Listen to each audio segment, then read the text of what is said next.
నేను వాళ్ళకి చెప్పింది ఏంటంటే, మీరు ఎంత భీష్మించి కూర్చుంటే మీకు అంత ప్రాబ్లం అవుతుంది. అంటే అమ్మో పోలీస్ స్టేషన్, పోలీసులు పిలిచారు, మనం వెళ్ళొద్దు, మనం ఏదో లాయర్ని పెట్టుకుందాం, లేకపోతే ఇంకోటో తప్పించుకొని తిరుగుదాం, కొన్నాళ్ళు దుబాయ్ పారిపోదాం, లేకపోతే ఇలాంటివి చేసుకోవడం వల్ల ఏమవుతుందంటే అబ్స్కాండ్ అని రాయడము, తర్వాత మిమ్మల్ని వెతకడము, అరెస్ట్ చేయడం, ఇలాంటివి జరిగే ప్రమాదాలు ఉంటాయి. ఆనెస్ట్గా వచ్చి పోలీసుల దగ్గర ఉన్నట్టుగా చెప్పడం వల్ల నీకు డ్యామేజ్ కంట్రోల్ చాలా తక్కువ ఉంటుంది. నేను అదే చెప్పుకుంటూ వచ్చి దీనివల్ల ఏమవుతుందంటే 5 ఏళ్ల లోపు సెక్షన్ 318 దీనివల్ల ఏమవుతుందంటే వాళ్ళకి బెయిల్ ఛాన్సెస్ ఎక్కువ ఉంటాయి. అంటే ఇంకోటి ఏంటంటే స్టేషన్ బెయిల్ అంటారు. ఎప్పుడైతే నువ్వు పోలీసులు సహకరిస్తున్నావు నేను అరెస్ట్ చేయాల్సిన అవసరం ఉండదు. 41 ఇప్పుడు 35 అయింది బిఎన్ఎస్ లో. సో నేను ఇదే చెప్పాను తేజకి.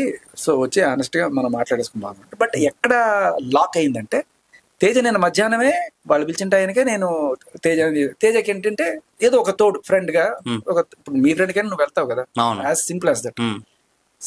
ఏదైనా కావచ్చు, తప్పు చేస్తే తప్పు చేశాడు, దానికి శిక్ష, దానికి అడ్డుపడేదే లేదు. నేను అక్కడికి వెళ్ళింది ఏంటంటే ఒకటి డ్యామేజ్ కంట్రోల్, ఇంకొకటి ఈ ఇన్వెస్టిగేషన్ త్వరితగతిన పూర్తి కావడానికి మొట్టమొదటి మెట్టు తేజ. ఇది మనం అందరం గ్రహించాలి.